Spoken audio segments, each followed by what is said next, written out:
People often ask me, do you believe in God? Which I don't like that question. First of all, it's an attempt to box me in a sense.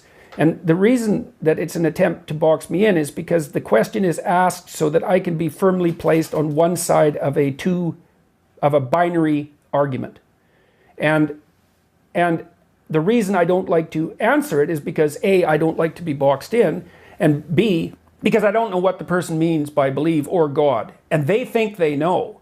And the probability that they construe belief and construe God the same way I do is virtually zero. So it's a question that doesn't work for me on multiple levels of analysis. But strangely enough, just as we were talking, the answer to that question popped into my head. I act as if God exists. Now you can decide for yourself whether that means that I believe in him, so to speak. But I act as if he exists. So that's a good enough answer for that. Then with regards to these other issues, the divinity of Christ, well, I would say the same problems with the question formulation obtain. What do you mean by divine? And also, what do you mean by Christ? These are very, very difficult questions. Now, I believe that, for all intents and purposes, I believe that the Logos is divine. Insofar as if by divine you mean of ultimate value, of ultimate transcendent value, yes, it's divine. It's associated with death and rebirth, clearly, because the Logos dismantles you and rebuilds you. So that's what happens when you make an error. When you make an error, some part of you has to go. That's a sacrifice. You have to let it go. Sometimes it's a big part of you. Sometimes it can be such a big part of you that you actually die, right, instead of dying and being reborn. Is there something more than merely metaphorical about the idea of dying and being reborn? Yes, there is, because those are associated with physiological transformations. What's the ultimate extent of that? That's a good question. The question is, what happens to the world around you as you increasingly embody the Logos? And the answer to that is, we don't know. We don't know what the ultimate level of this. Now, the hypothesis is, and it's a hypothesis that extends to some degree to Buddha as well, the hypothesis is that there has been one or two individuals who managed that, and that in their management of that, they transcended death itself. Well, then you might ask yourself, well, what do you mean by transcended death? Well, in the case of Christ, let's assume he was a historical figure for the time being, which I think is the simplest thing to assume. I think there's sufficient evidence to conclude that. You could conclude otherwise, but I feel that there's sufficient evidence to conclude that.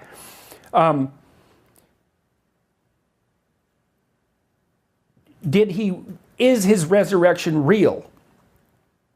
Well, his spirit lives on. That's certainly the case. In what sense do you mean spirit? Just to qualify that. Well, let's imagine that a spirit is a pattern of being. And we know that patterns can exist, patterns can be transmitted across multiple substrates, right? Vinyl, electronic impulses, air, vibrations in your ear, neurological patterns, dance. It's all the translation of what you might describe as a spirit, right? It's that pattern. It's independent of its material substrate. Well, Christ's spirit lives on. It's had a massive effect across time.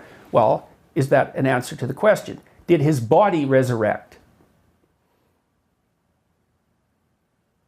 I don't know. I don't know. The accounts aren't clear, for one thing. What the accounts mean isn't clear. I don't know what happens to a person if they bring themselves completely into alignment. I've had intimations of what that might mean. We don't understand the world very well. We don't understand how the world could be mastered if it was mastered completely. We don't know how an individual might be able to manage that. We don't know what transformations that might make possible.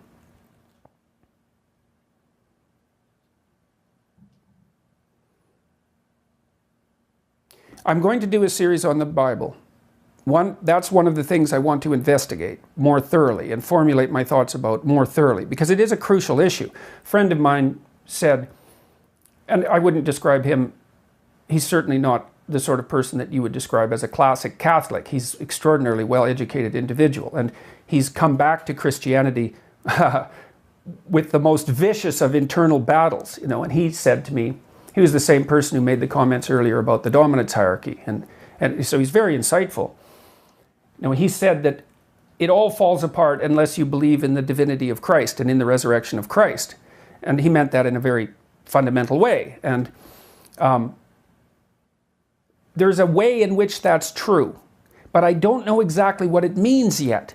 Like the metaphorical element of that to me is quite clear. The death and rebirth idea, yeah, I mean, you see that echoed all over. It's the most recent manifestation of that idea is, or one of the most recent manifestations, popular manifestations, is in the Harry Potter series, because it's full of deaths and rebirths of the central hero. Is it not a manifestation of hope for something beyond the finality with which of which we have become inescapably conscious? Well, yes, and of course that's the Freudian critique, right? He just thought about it as a wish fulfillment. Although the problem with that theory is, well, people also generated up the idea of hell, which doesn't, you could say, well, that's a convenient place to put your enemies and still put it in the wish fulfillment framework, but I think that's absurdly cynical. I mean, people who believe in hell are terrified of hell for themselves, and in my estimation, they should be, because I also believe in hell, although what that means, again, is, subject to interpretation. Lots of people live in hell, and lots of people create it. But beyond the sort of the basic Freudian, snide interpretation, is it not a belief in the identification with something that transcends your limited existence? Yes, definitely. But it's funny too, because in the more Christian formulations, there's an insistence on the resurrection of the body, which I find extremely interesting. Even the, say, more sophisticated deist types are kind of willing to go along with the idea that there might be something eternal, transcendent about consciousness, or about the spirit or the soul, something like that. But they're certainly not willing to go beyond that. But there's this very peculiar emphasis in Christianity on the resurrection of the body, which is a glorification of the body, which is quite interesting. It's not something you want to dismiss so rapidly, because it is a glorification of the body and an indication of the necessity of the body, of that limitation. Could that not be an instance of what we were describing earlier in terms of a specific instantiation of a general principle? Yeah, right. And it's the instantiation itself that makes it real.